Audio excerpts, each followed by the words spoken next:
എല്ലാവർക്കും നമസ്കാരം. പുതിയൊരു വീഡിയോയിലേക്ക് സ്വാഗതം. അപ്പോൾ ഇന്ന് നമ്മൾ കറണ്ട് അഫയേഴ്സിൻ്റെ സെഷൻ്റെ ഓഗസ്റ്റ് മന്ത്ലി കറണ്ട് അഫയേഴ്സാണ് വായിക്കാൻ പോകുന്നത്. Okay, so let's start with from the first topic. Okay, polity and governance ആണ്. അപ്പോൾ കോൺസ്റ്റിറ്റ്യൂഷൻ 113th അമെൻമെൻറ്റ് ബിൽ 2020 ഏറ്റവും ലേറ്റസ്റ്റ് ആയ ഒരു അമെൻമെൻറ്റ് നടന്നിട്ടുണ്ട്. അത് കോൺസ്റ്റിറ്റ്യൂഷണൽ അമെൻമെൻറ്റ് ആണ്. ഓക്കെ, 113th അമെൻമെൻറ്റാണ് ഇപ്പോൾ നടത്തിയിരിക്കുന്നത്. ഓക്കെ, വൈ ന്യൂസ് എന്തുകൊണ്ടാണ് നമുക്ക് ഈ ന്യൂസിലുള്ള പ്രധാനപ്പെട്ട ഒരു കാര്യം എന്ന് വെച്ചാൽ Union Home Minister introduced the Constitution 113th Amendment Bill in 2025 Lok Sabha. അതായത് 2025 കേന്ദ്രമന്ത്രി, നമ്മുടെ ഇന്ത്യൻ കേന്ദ്രമന്ത്രിയായിരുന്ന അമിത്ഷാ അവരാണ് എന്ത് ചെയ്യുന്നത്, ബില്ല് കൊണ്ടുവരുന്നത്. ലോക്സഭയിലാണ് ആദ്യമായിട്ട് അവതരിപ്പിക്കുന്നത്. Okay, More on the news, bill seeks to provide for removal of the Prime Minister, okay, Chief Minister or any other minister in central and state governments and the Union Territory of Delhi who is held in custody for 30 consecutive days for a serious criminal offence. അതായത് 30 ദിവസത്തിൽ കൂടുതൽ, അതായത് serious criminal ഒഫൻസിൻ്റെ ഭാഗമായിട്ട് തടവിലാക്കപ്പെട്ട prime minister, chief minister അല്ലെങ്കിൽ മറ്റേതെങ്കിലും minister, അങ്ങനെയുള്ള ആളുകൾ, അല്ലെങ്കിൽ അതുപോലെ തന്നെ ഏതെങ്കിലും യൂണിയൻ ടെറിട്ടറിയുടെ ഏതെങ്കിലും മിനിസ്റ്റർ ആയിരുന്നാൽ കൂടി അവരെ റിമൂവ് ചെയ്യുക, അതായത് അപ്പോസിഷനിൽ നിന്ന് ഇമ്പീച്ച് ചെയ്യാനുള്ള ഒരു ബില്ലാണ് പുതുതായി കൊണ്ടുതരുന്നത്. സോ അത് പൊളിറ്റിക്കലായിട്ട് മൂവ് ചെയ്യുന്ന ഒരു ബില്ലാണോ എന്ന് ചോദിച്ചാൽ മേ ബി ആയിരിക്കാം, വാട്ട് എവർ. സോ നമ്മൾ സിവിൽ സർവീസ് പെർസ്പെക്റ്റീവിൽ നമ്മൾ നോക്കുമ്പോൾ ഇതൊരു ബില്ല്, അതിൻ്റെ ഒബ്ജക്റ്റീവ്സ് എന്തൊക്കെയാണ്, അതിൻ്റെ മെറിറ്റ്സ് ആൻഡ് ഡിമെറിറ്റ്സ് അത് നമ്മൾ ചർച്ച ചെയ്യുന്നതായിരിക്കും. Okay, The bills propose significant amendments to Article 75, 164 and 239AA of the Constitution. അതായത് ഏതൊക്കെ ആർട്ടിക്കിൾസിലാണ്? Article 75, 164 and 239AA of the Indian constitution. ഇത്രയും ബില്ലുകൾക്കാണ്, ആർട്ടിക്കിൾസാണ് ഈ ബില്ല് ഇതിലൂടെ അമെൻഡ് ചെയ്യുന്നത്. Okay, The same provisions are extended to the Union Territory of Puducherry through the Government of Union Territories Amendment Bill 2025, empowering the President to act similarly. ഇതുപോലെ സമാനമായ രീതിയിൽ ഇതിന് മുമ്പൊരു ബില്ല് അവതരിപ്പിച്ചിട്ടുണ്ട്. അത് യൂണിയൻ ടെറിട്ടറി പുതുച്ചേരിക്ക് ഭാഗമായിട്ട്, അത് യൂണിയൻ ടെറിട്ടറി പുതുച്ചേരിയെ കുറിച്ച് പറയുകയാണെങ്കിൽ കേരളത്തിൽ അടക്കമുള്ള റീജിയനുണ്ട്, മാഹി, അതുപോലെ തന്നെ യാനം, കാരയ്ക്കൽ, അതുപോലെ തന്നെ പോണ്ടിച്ചേരി. ഓക്കെ, 4 ഡിസ്ട്രിക്റ്റ് കൂടുന്ന ആ യൂണിയൻ ടെറിട്ടറി പുതുച്ചേരിക്കും ഇതേ പ്രൊവിഷൻസ് ഭാഗമാണ്. പക്ഷേ അത് വേറെ തന്നെ രീതിയിലായിരുന്നു എന്ന് മാത്രം. അത് government of union territories amendment bill എന്ന് പറയുന്നൊരു ബില്ല് 2025 തന്നെ കൊണ്ടുവന്നായിരുന്നു. ആ ബില്ലാണ് ഇതിന് ടേക്ക് ഓവർ ചെയ്യുന്നത്. ഓക്കെ, അതായത് 30 ദിവസത്തിൽ കൂടുതൽ, അതായത് bill seeks to provide for removal of the prime minister, അത് നമ്മുടെ രാജ്യത്തിൻ്റെ പ്രൈം മിനിസ്റ്റർ ആയിക്കോട്ടെ, ചീഫ് മിനിസ്റ്റർ ആയിക്കോട്ടെ, or any other minister, council of മിനിസ്റ്റേഴ്സിൽ ഏത് മിനിസ്റ്റർ ആയിക്കോട്ടെ, അത് സെൻട്രൽ ആയിക്കോട്ടെ, സ്റ്റേറ്റ് ആയിക്കോട്ടെ, പിന്നെ യൂണിയൻ ടെറിട്ടറി ഓഫ് ഡൽഹി, അത് മാത്രമാണ് ഇപ്പം പറയുന്നത്. Union territory Puducherry, Jammu and കാശ്മീരിൻ്റെ കാര്യത്തിൽ പിന്നീട് പറയുന്നത്, who is held in a custody for 30 consecutive days for a serious criminal offences. For example ഒരു ഹോമിസൈഡ് ആയിക്കോട്ടെ, അല്ലെങ്കിൽ ഒരു തരം സെക്ഷൽ ഒഫൻസ് ആയിക്കോട്ടെ, എന്തെങ്കിലും ഒരു ഒഫൻസ് പ്രകാരം 30 ദിവസത്തിൽ കൂടുതൽ ഈ ഒരു മന്ത്രിയോ തടവിൽ വെച്ചിട്ടുണ്ടെങ്കിൽ, അല്ലെങ്കിൽ കൺസിഡർ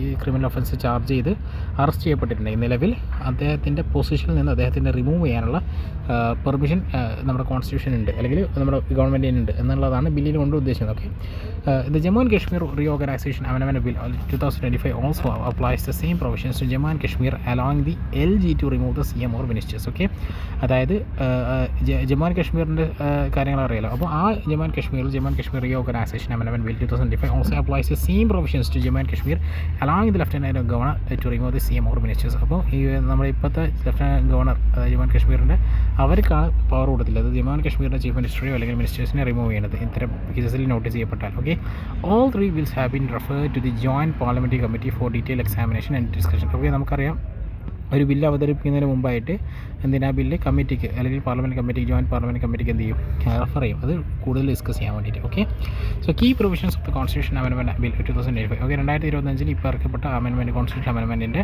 അതിൽ കീ പ്രൊവിഷൻസ് ഏതൊക്കെയാണെന്ന് നോക്കാം. ഒന്ന്, ഗ്രൗണ്ട്സ് ഫോർ റിമൂവൽ. എന്തൊക്കെ കാരണം കൊണ്ടാണ് നമുക്കൊരു മിനിസ്റ്റർ റിമൂവ് ചെയ്യുക? Union minister, chief minister or state minister will be removed from office if they are arrested and detained in custody for 30 consecutive days for an offence punishable with 5 or more years of imprisonment. This also applies to the prime minister. അതായത് prime minister ആയിക്കോട്ടെ, അല്ലെങ്കിൽ union minister ആയിക്കോട്ടെ, അല്ലെങ്കിൽ state minister ആയിക്കോട്ടെ, അല്ലെങ്കിൽ union ടെറിട്ടറിയുടെ ഏതെങ്കിലും minister ആയിക്കോട്ടെ, whatever, chief minister, whatever, respective of the portfolio, 30 consecutive ഡേയ്സിൽ കൂടുതലായിട്ട് അദ്ദേഹത്തെ ആ വ്യക്തിയെ അറസ്റ്റ് ചെയ്തിട്ടുണ്ടെങ്കിൽ, അതും എന്തിൻ്റെ ബേസിലായിരിക്കണം? 5 years ഓർ മോർ, അതിന് കൂടുതൽ ശിക്ഷ ലഭിക്കാൻ കാരണമാകുന്ന ഏതെങ്കിലും ക്രൈം, കൾപ്പബിൾ അല്ലെങ്കിൽ ഒരു കോഗ്നിസബിൾ ആയിട്ടുള്ള ഒഫൻസിൽ പെട്ടാൽ മാത്രമേ അങ്ങനെ റിമൂവ് ചെയ്യാൻ പാടുള്ളൂ. ഓക്കെ, പറ്റുള്ളൂ. Okay, procedure for removal. Okay, എന്തൊക്കെയാണ് procedures? Okay, for union ministers excluding PM, prime മിനിസ്റ്റേഴ്സിന് ഒഴികെ ബാക്കി എല്ലാ ഈ കേന്ദ്രമന്ത്രിമാർക്കും the president must remove the minister on the prime minister's advice to be tendered by the 31st day of detention. If no advice is given, the ministers will automatically cease to hold office from the if no advice is given, the minister will automatically cease to hold office from the 31st day. അതായത് നമ്മളിപ്പോൾ four example ഒരു കേന്ദ്രമന്ത്രി, ഏതെങ്കിലും ഒരു കേന്ദ്രമന്ത്രി arrest ചെയ്യപ്പെട്ടു. Okay, 5 വർഷത്തിൽ കൂടുതൽ തടവ് ശിക്ഷ ലഭിക്കാനുള്ള ഒഫൻസിലാണ് ചാർജ് ചെയ്യപ്പെട്ടിട്ടുള്ളത്. ഓക്കെ, അദ്ദേഹം അത് അക്വിറ്റഡ് ആണോ അല്ലയോ എന്നുള്ളത് രണ്ടാമത്തെ കാര്യം. അറസ്റ്റ് ചെയ്യപ്പെട്ടാലാണ്, ഡിറ്റൈൻഡ് ആണ് പറയുന്നത്. ഓക്കെ, അങ്ങനെയാണ് 31ാമത്തെ ദിവസം മുതൽ അദ്ദേഹത്തിൻ്റെ ആ പൊസിഷനിൽ നിന്ന് റിമൂവ് ചെയ്യും. ഓക്കെ, അല്ലെങ്കിലോ ആ 31ാം ദിവസത്തിന് മുമ്പ് തന്നെ, അതായത് 31st ഡേ തന്നെ എന്ത് ചെയ്യേണ്ടി വരും? പ്രൈം മിനിസ്റ്റേഴ്സിൻ്റെ അഡ്വൈസ് പ്രകാരം പ്രസിഡന്റ് അദ്ദേഹത്തിനെ റിമൂവ് ചെയ്യും. ഓക്കെ, ഇനി പ്രൈം മിനിസ്റ്റേഴ്സ്, അടുത്തതാണ് state ministers or for state minister excluding CM. A similar provision applies with the governor acting on the advice of the chief minister. If CM does not advise by 31st day, the minister automatically loses office. അതായത് ഇതേപോലെ തന്നെ 31, അതായത് ഇപ്പോൾ detention നടന്നിട്ട് 30 ദിവസത്തെ കാലയളവ്, 30 ദിവസത്താണ് എന്ത് ചെയ്യുന്നത്? ഇപ്പോൾ 30 ദിവസമാണ് അറസ്റ്റ് ചെയ്യപ്പെട്ടിട്ടുണ്ടെങ്കിൽ 31ാമത് ദിവസം എന്ത് ചെയ്യേണ്ടി വരും? ആ മിനിസ്റ്റർ റിമൂവ് ചെയ്യേണ്ടി വരും. അതിന് മുമ്പ് ചീഫ് മിനിസ്റ്ററിന് ഒരു ഓപ്ഷൻ കൊടുക്കുന്നത്, അത് അഡ്വൈസ് ചെയ്യുക, അതായത് അദ്ദേഹത്തിനെ റിമൂവ് ചെയ്യണമെന്ന് പറഞ്ഞു. അതല്ലേ, അങ്ങനെ അഡ്വൈസ് ഒന്നും ചെയ്തിട്ടില്ലെങ്കിൽ ഓട്ടോമാറ്റിക്കലി 31ാമത്തെ ദിവസത്തിൻ്റെ അവസാനം മുതൽ ആ മിനിസ്റ്റർ റിമൂവ് ചെയ്യപ്പെടും. ഓക്കെ, ഫോർ ഡൽഹി മിനിസ്റ്റേഴ്സ്, അതായത് ഡൽഹി അറിയാലോ യൂണിയൻ ടെറിട്ടറിയാണ്, അവരുടെ CM ഒഴികെ the president removes the minister on the advice of Delhi chief minister. If no advice is tendered, the minister automatically ceases to hold office. ഇതേ കാര്യം തന്നെയാണ് ഡൽഹിയുടെ ചീഫ് മിനിസ്റ്ററിൻ്റെ കാര്യത്തിൽ വരുന്നത്. അതായത് ഡൽഹിയുടെ മിനിസ്റ്റേഴ്സിന്, അതായത് ഡൽഹി ചീഫ് മിനിസ്റ്റേഴ്സിന് എന്ത് ചെയ്യാൻ പറ്റും? ഗവർണർ ആയിരിക്കും, അതായത് പ്രസിഡൻ്റാണ്. ഇവിടെ ഇത് പ്രസിഡൻ്റാണ്, പ്രസിഡന്റ് ഓഫ് ഇന്ത്യയാണ്. മറ്റേ സ്റ്റേറ്റിലാണെങ്കിൽ ഗവർണർ ആയിരിക്കും, പക്ഷേ ഇവിടെ പ്രസിഡൻ്റാണ്. ഓക്കെ, എന്ത് ചെയ്യപ്പെടും?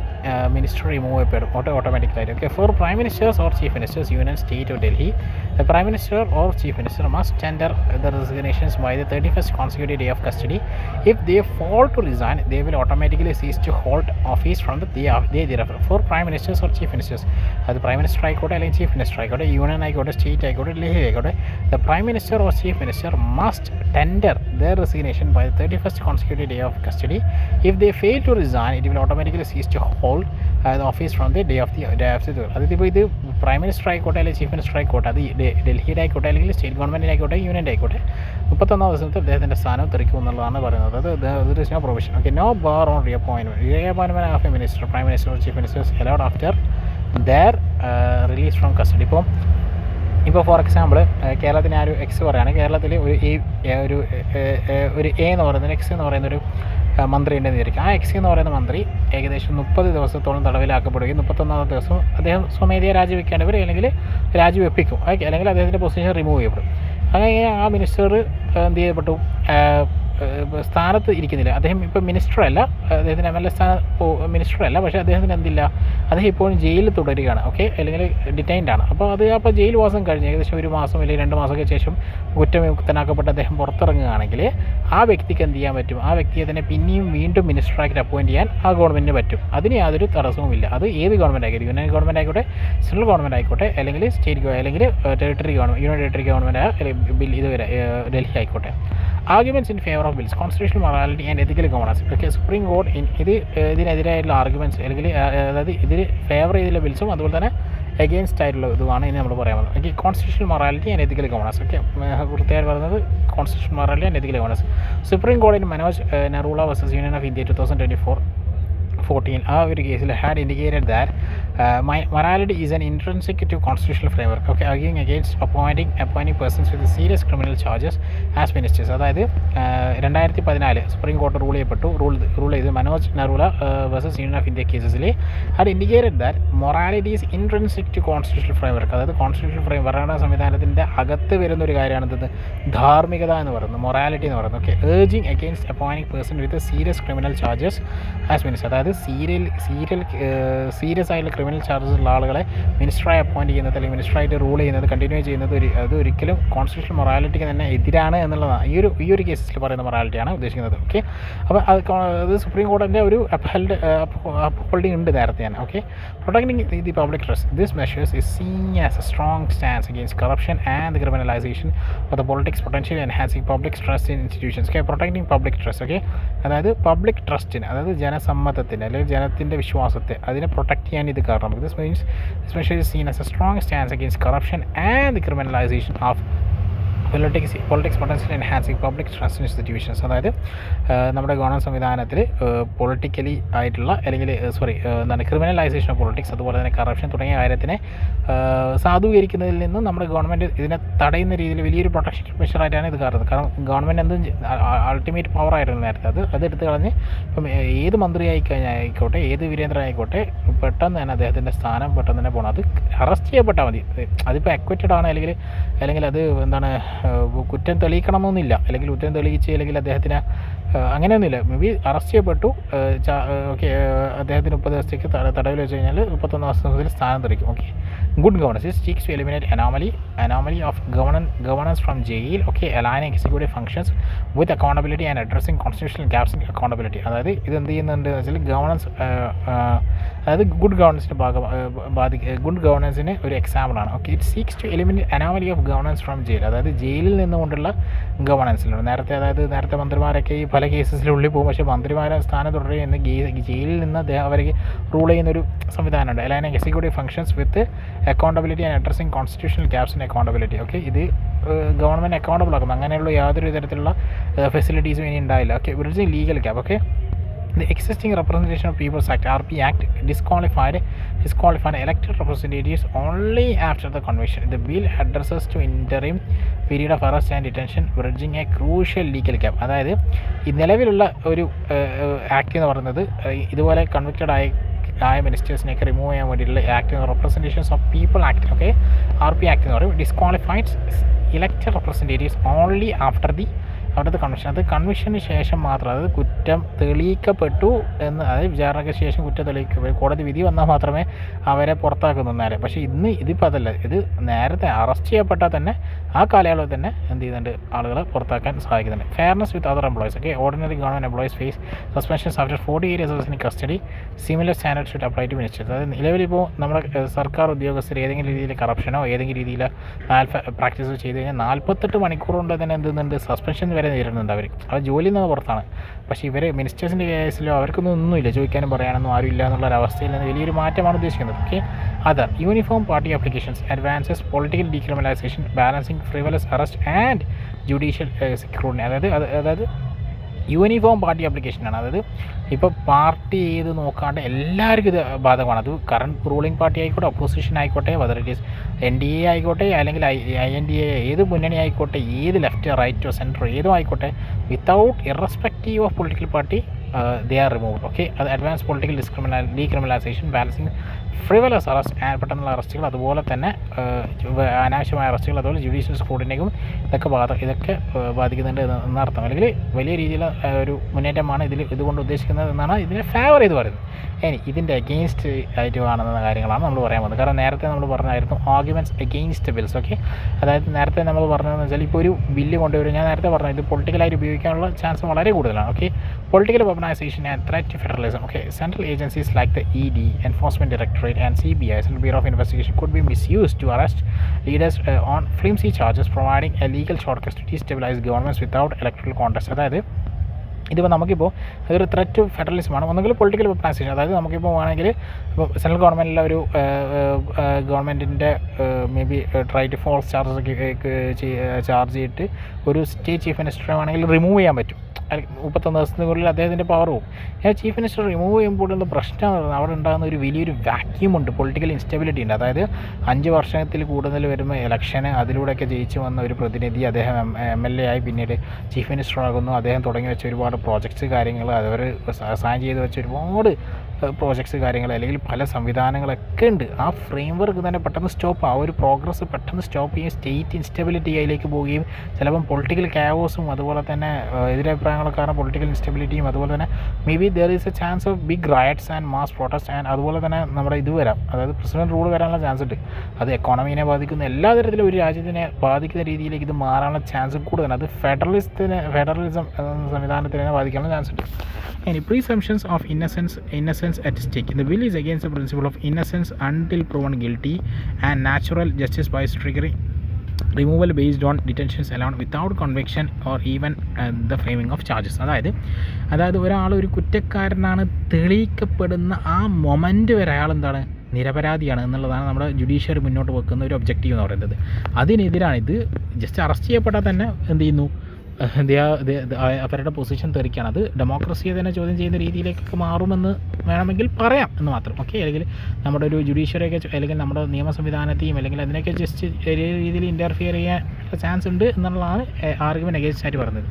Supreme court in Lily Thomas versus union of India held that disqualification begins only upon conviction, not arrest or detention. Supreme കോടതി എന്താ പറയുന്നത്, നേരത്തെ Lily Thomas versus union of India കേസസിൽ held that disqualification begins only upon conviction, okay, not arrest or detention. അതായത് നേരെ supreme കോടതി പറഞ്ഞിരിക്കുന്നത് എന്താണ്, ലിലി തോമസും അതുപോലെ തന്നെ യൂണിയൻ ഓഫ് ഇന്ത്യ കേസിൽ പറഞ്ഞിരിക്കുന്നത്, അതായത് എപ്പോഴാണ് ഗിൽറ്റി ആയിട്ട് പ്രൂവ് ചെയ്യുന്നത് അന്ന് മാത്രമേ എന്ത് ചെയ്യാൻ പാടുള്ളൂ, ആ വ്യക്തിനെ ആ സ്ഥാനത്ത് നിന്ന് റിമൂവ് ചെയ്യാൻ പാടുള്ളൂ. ഓക്കെ, അതുവരെ അദ്ദേഹത്തിന് ആ സ്ഥാനത്തിൽ തുടരുന്ന യാതൊരു തെറ്റുമില്ല. അതുപോലെ തന്നെ അദ്ദേഹം ഒരു നിരപരാധിയുമായിട്ടാണ് കണക്കാക്കുന്നത്. അതിനാണ് കോടതി വിധിയെ നമ്മൾ മാനിക്കുന്നു എന്നൊക്കെ പറയുന്നില്ല. ബഹുമാനപ്പെട്ട സുപ്രീം കോടതി എന്താണോ പറഞ്ഞിരിക്കുന്നത്, കോടതി വിധിയെ മാനിക്കുന്നത് വെച്ചാൽ ജുഡീഷ്യറിക്ക് അത്രയ്ക്ക് ഇമ്പോർട്ടൻസ് ഉള്ളതുകൊണ്ടാണ് നമ്മുടെ രാജ്യത്ത്. Okay, inconsistency in treatment, there is N inconsistency between legislation and ministers. Okay, അതായത് നമ്മുടെ ലെജിസ്ലേഷൻസും അതുപോലെ തന്നെ മിനിസ്റ്റേഴ്സും തമ്മിലുണ്ടാകുന്ന ഇൻകൺസിസ്റ്റൻസി എന്ന് പറയും. അതായത് while members of parliament, MPs and state legislators MLAs are disqualified only upon conviction under the RP Act 1951, ministers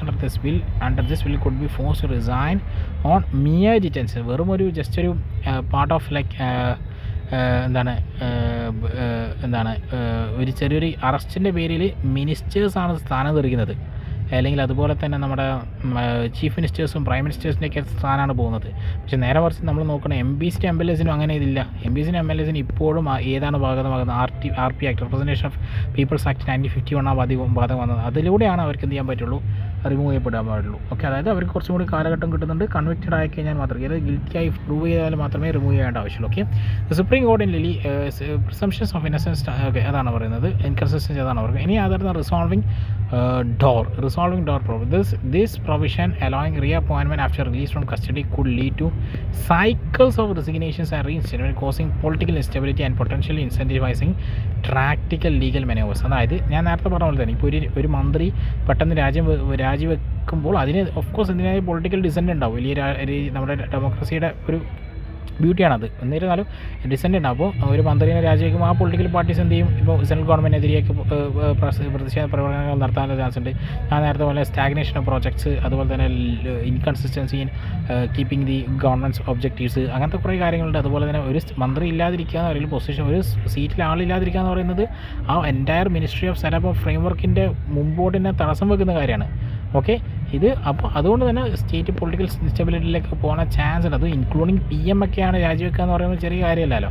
okay, അത് രാജ്യമൊക്കെ വലിയ രീതിയിൽ പ്രശ്നം ഉണ്ടാക്കാൻ ചാൻസ് ഉണ്ട്. Executive description and politicisation, the dual mechanisms of removal, PMs or CMs advice or automatic cessation could politicize the process, allowing Prime Minister to protect allies or remove a hostile Chief Minister to target rivals. ഇത് വേണമെങ്കിൽ, അതായത് ഇപ്പോൾ for example ഇപ്പോൾ ഘടകകക്ഷിയിലുള്ള ആൾക്കാരൊക്കെ വേണമെങ്കിൽ നമുക്ക് നിരുപാധികം ഇല്ലാതാക്കാനും അല്ലെങ്കിൽ ഓപ്പോസിഷനിലേക്ക് പൊളിറ്റിക്കൽ പാർട്ടി നിൽക്കുന്ന സ്റ്റേറ്റുകളിലൊക്കെ ഇത് വേണമെങ്കിൽ കൃത്യമായി ഉപയോഗിക്കാൻ പറ്റും. Okay, lack of safeguards, no provision for compensation. അതായത് വേണമെങ്കിൽ, അതായത് ഫോർ എക്സാമ്പിൾ എങ്ങനെയാണെന്ന് വെച്ചാൽ ഇപ്പോൾ പ്രൈം മിനിസ്റ്റർക്ക് വേണമെങ്കിൽ നാളെ തീരുമാനിച്ചാൽ കേരളത്തിൻ്റെ ചീഫ് മിനിസ്റ്റർ പുറത്താക്കാനും സാധിക്കില്ല, അല്ലെങ്കിൽ കേരളത്തിൻ്റെ ചീഫ് മിനിസ്റ്റർക്ക് വേറെ ചീഫ് മിനിസ്റ്റർ പുറത്താക്കാനും സാധിക്കില്ല. അതിനെന്ത് വേണം, ഇപ്പോൾ ഒരു കേസിൽ അകപ്പെടണം. ഇപ്പോൾ ഫോർ എക്സാമ്പിൾ എൻഫോഴ്സ്മെൻറ്റ് ഡയറക്ടറേറ്റ് അല്ലെങ്കിൽ CBI അല്ലെങ്കിൽ അതുപോലുള്ള ഏതെങ്കിലും ഒരു ഓഫീസ് ആരുടെ അണ്ടറിലാണ്, സെൻട്രൽ ഗവൺമെൻറ് അണ്ടറിലാണ്. അവർ വേണമെങ്കിൽ ഒരു അന്വേഷണം നടത്തിയിട്ടൊക്കെ ഇദ്ദേഹത്തിന് കുറ്റത്തിൽ ഇങ്ങനെ കണ്ടെത്തി ഇദ്ദേഹത്തിനെ അറസ്റ്റ് ചെയ്യാൻ 30 ദിവസം കൊണ്ട് അദ്ദേഹത്തിൻ്റെ സ്ഥാനം വിളിക്കും. അപ്പോൾ ഇത് പൊളിറ്റിക്കലി യൂട്ടിലൈസ് ചെയ്യാൻ പറ്റുമെന്നാണ് പറയുന്നത്. Okay, lack of safeguard, no provision for compensation, the arrest is found to be malicious. Okay, it can encourage misuse of preventing detentions and laws like unlawful action prevention act UAP 1967 and preventions money ലാക്ഷൻ Act PMLA 2020. Okay, example of the 5,000 cases over 85 years, there were less than 10% of conviction. അതായത് UAP അതുപോലെ തന്നെ prevention of money laundering act, ഇതൊക്കെ എന്താണ്, charge ചെയ്യപ്പെട്ട് കഴിഞ്ഞാൽ like ഊരി പോരാനൊക്കെ വളരെ ബുദ്ധിമുട്ടുള്ള കേസുകളാണ്. ഓക്കെ, അങ്ങനത്തെ അതുപോലെ ഇങ്ങനെ അറസ്റ്റ് ചെയ്യപ്പെട്ട ആളുകൾ മലീഷ്യസ് അല്ല എന്ന് കണ്ടെത്തി കഴിഞ്ഞാലോ, കുറ്റക്കാരനല്ല എന്ന് കണ്ടെത്തി കഴിഞ്ഞാലോ അദ്ദേഹത്തിന് അവർക്ക് കോമ്പൻസേഷനോ കാര്യങ്ങളോ ഒന്നുമില്ല. ഓക്കെ, സോ അതുകൊണ്ട് തന്നെ ഇതിനേക്ക് ഇത്രമാത്രം എതിർക്കാനുള്ള കാരണങ്ങൾ എഗെയിൻസ്റ്റ് ഉള്ള ആർഗ്യുമെൻ്റാണ്. ഓക്കെ, ഇനി ഇപ്പോഴുള്ള നിലവിലുള്ള ഫ്രെയിം വർക്ക് ഏതാണെന്ന് നോക്കിയിട്ട് നമുക്ക് ഈ വീഡിയോ വൈൻഡപ്പ് ചെയ്യാം. Okay, existing legal framework and judgments for disqualification after crimes. Okay, ഇപ്പോൾ നമ്മളിപ്പോൾ ഒരു MLA യോ MP യോ സ്ഥലത്ത് നിന്ന് അദ്ദേഹത്തിൻ്റെ പൊസിഷനിൽ നിന്ന് അദ്ദേഹം റിമൂവ് ചെയ്യപ്പെടുകയാണുള്ള ചാൻസസ് എങ്ങനെയാണ് റിമൂവ് ചെയ്യപ്പെടുക? ഒരു കുറ്റം കൺവിക്റ്റഡ് ആയി കഴിഞ്ഞാൽ അല്ലെങ്കിൽ പ്രൂവൺ ഗിൽറ്റി ആയി കഴിഞ്ഞാൽ. ഇപ്പോൾ ഉള്ളത് ഈ ബില്ല് പാസ്സായിട്ടില്ല, ഇപ്പോൾ ലോക്സഭയിൽ അവതരിപ്പിച്ചിട്ടേ ഉള്ളൂ.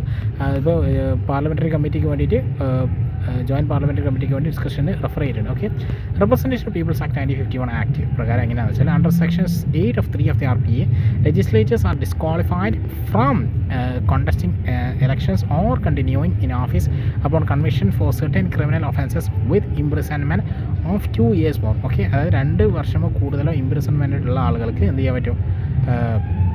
അതായത് ലെജിസ്ലേറ്റേഴ്സ്, അത് MLAs MPs are disqualified from contesting elections or continuing in office upon convictions for criminal officer with imprisonment of 2 or more. ഇപ്പം നിലവിലെ ഇത് പ്രകാരം RPA ആക്ട് പ്രകാരം 2 വർഷത്തിൽ കൂടുതൽ ജയിൽവാസം അനുഭവിച്ച ആളുകൾക്ക് മാത്രമേ എന്ത് ചെയ്യുള്ളൂ? സ്ഥാനം തെറിക്കുകയുള്ളൂ. അല്ലെങ്കിൽ നമുക്ക് വേണമെങ്കിൽ ജയിലിൽ നിന്ന് ഭരണം നടത്താമെന്നാണ് പറയുന്നത്. Okay, Lily Thomas 2013 judgment supreme കോടതി struck down section 84 of the RPA which had allowed sitting members to avoid disqualification if an appeal was filed against their conviction. Okay, അതായത് 2013 ഒരു ജഡ്ജ്മെൻറ്റ് പ്രകാരം Lily Thomas versus union of India കേസസിൽ supreme കോടതി ഇതിനെ അതായത് section 8 തന്നെ 4ാമത്തെ വകുപ്പ് RPA ആക്ട് പ്രകാരം പറയുന്നത് allowed sitting members to avoid disqualification if an appeal was filed against their conviction. അതായത് ഇപ്പോൾ നിലവിൽ ഇപ്പോൾ ഫോർ എക്സാമ്പിൾ ഒരു MLAക്കോ അല്ലെങ്കിൽ MPക്കെതിരെ ഒരു ചാർജസ് കേസ് ഫയൽ ചെയ്യപ്പെട്ടു, അല്ലെങ്കിൽ ഒരു കേസ് ഫയൽ ചെയ്യപ്പെട്ട് കഴിഞ്ഞാൽ അയാൾക്കെതിരെ ആ കേസിന് ഒരു അപ്പീൽ പോയി കഴിഞ്ഞാൽ അപ്പീൽ ചാർജ് ചെയ്ത് കഴിഞ്ഞാൽ അദ്ദേഹത്തിൻ്റെ ഡിസ്ക്വാളിഫിക്കേഷൻ നള്ളിഫൈ ചെയ്യും, ഡിസ്ക്വാളിഫിക്കേഷൻ അസാധുവാകും എന്നൊരു റൂളിംഗ് ഉണ്ട് ഇപ്പോൾ. ഓക്കെ, അത് അങ്ങനെയുള്ളൊരു റൂളിംഗ് ഉണ്ട്. അത് ഇപ്പോൾ അത് നേരത്തെ റെപ്രസെൻറ്റേറ്റീവ് പീപ്പിൾസ് ഓഫ് ആക്ടിൽ നേരത്തെ ഉണ്ടായിരുന്നു, അതിനെ റിമൂവ് ചെയ്തു എന്നാണ് പറയുന്നത്. ഓക്കെ, ഇനി അടുത്തത് Manoj Nehru versus union of India 2014 case പ്രകാരം court noted that no legal bar against appointing ministers with criminal backgrounds but stated that PM should consider appointing individuals with criminals antecedents especially for serious offences. അതായത് Manoj Nehru versus union of India 2014 case പ്രകാരം court note ചെയ്യപ്പെട്ടിട്ടുണ്ട് എന്താണ്? No legal bar, there is no legal bar against appointing ministers with criminal charges, criminal backgrounds. അതായത് court noted no legal bar, there is no എന്താണ് നിയമപരമായി ആരും തടസ്സവും ഇല്ല എന്തിന്? Appointing ministers with criminal backgrounds, അത് ഒരു ക്രിമിനൽ ബാക്ക്ഗ്രൗണ്ടിലുള്ള മിനിസ്റ്റേഴ്സിനെ appoint. But stated that PM should consider, prime minister എന്തിനാണ് കൺസിഡർ എന്തിനാണ്? Appointing individuals with criminal antecedents. Okay, അതായത് appointing individuals with criminal antecedents especially for serious offences. Okay, serious ഒഫൻസസിലുള്ള ആളുകളെ മിനിസ്ട്രിയിൽ പോസ്റ്റ് ചെയ്യുന്നതിന് പ്രൈം മിനിസ്റ്റർ എന്താണ് അഗേൻസ്റ്റ് ആര് നിൽക്കണമെന്ന് പറയുന്നുണ്ടെന്നേ ഉള്ളൂ, പക്ഷേ there is no legal bar. Okay, PIL for public interest foundation 2018. Okay, അത് പബ്ലിക് ഇൻട്രസ്റ്റ് ഫൗണ്ടേഷൻ എന്ന് പറയുന്ന സംഘടന 2018 കൊടുത്തൊരു PIL പ്രകാരം courts cannot add new disqualification grounds, അതായത് കോർട്ടിന് എന്ത് ചെയ്യാൻ പറ്റില്ല ഒരു new disqualification grounds beyond laws. അത് കോർട്ട്സ് കനോട്ട് ആഡ് എന്ത് ചെയ്യാൻ പറ്റില്ല ന്യൂ ഡിസ്ക്വാളിഫിക്കേഷൻ ഗ്രൗണ്ട്സ്, പുതിയ disqualification beyond laws. Okay, recommended parliament should enact laws require political പാർട്ടീസിന് revoke membership and deny tickets to serious criminals. Okay, അതായത് political പാർട്ടീസിനാണ് അതിൻ്റെ power ഉള്ളത്. അതായത് ഒരു വ്യക്തിക്ക് ടിക്കറ്റ് കൊടുക്കണം, ക്രിമിനൽ ചാർജസ് ഉള്ളത് കൊണ്ട് അദ്ദേഹത്തിന് പാർലമെൻറ്റിലേക്ക് പങ്കെടുപ്പിക്കാൻ പാടില്ല, അല്ലെങ്കിൽ ഇലക്ഷന് പങ്കെടുക്കാൻ പാടില്ല എന്നുള്ള ആ ഒരു അനുമതിയുള്ളത് പാർലമെൻറ്റിനും അല്ലെങ്കിൽ പൊളിറ്റിക്കൽ പാർട്ടീസിനുമാണ്, കോർട്ടിനല്ല എന്നുള്ളതിനെ കുറിച്ച് 2018 ഒരു അപ്പീൽ പോയായിരുന്നു, അല്ലെങ്കിൽ PIL പോയായിരുന്നു. Okay, election commission of India 2016 recommended that amending the RPA to bar persons against whom charges are framed by court for an offence punishable with at least 5 years imprisonment from contesting election. അതായത് 2016 ഒരു recommendation കൊടുത്തിട്ടുണ്ട് RPAക്ക്. Amending the RPA എന്താണെന്ന് വെച്ചാൽ 5 വർഷത്തിൽ കൂടുതൽ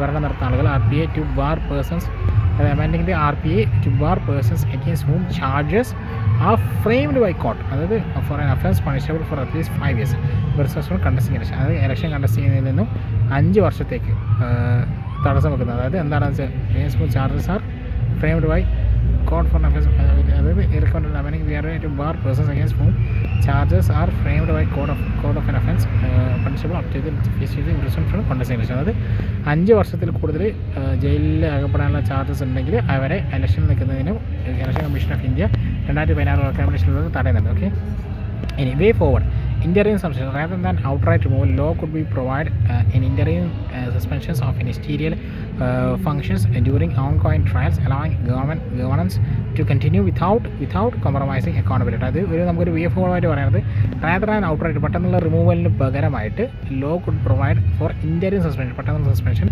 of ministerial functions during ongoing trials, allowing governance to continue without compromising accountability. Okay, so ഇത്രയാണ് ഇന്ന് ഈ ഒരു ഓഡിയോയിൽ പറയാനുള്ളത്. 25 മിനിറ്റ്. Thank you.